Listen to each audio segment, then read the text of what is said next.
All right, so it's very tempting if you saw the prior two videos to think, um, Drew, if both commands produce the exact same thing, I'm just going to use the minus m.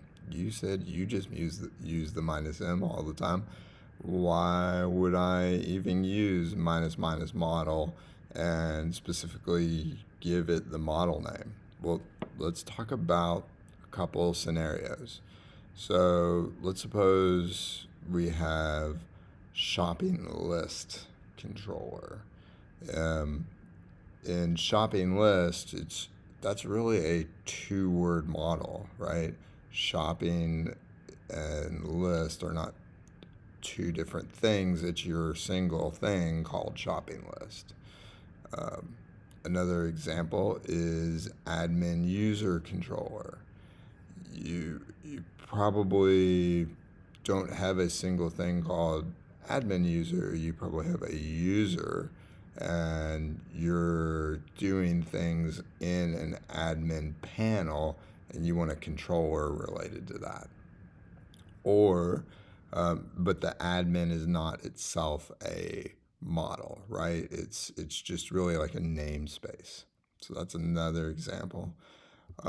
Or you actually have a nested relationship where it's like you have a recipe and recipes have ingredients.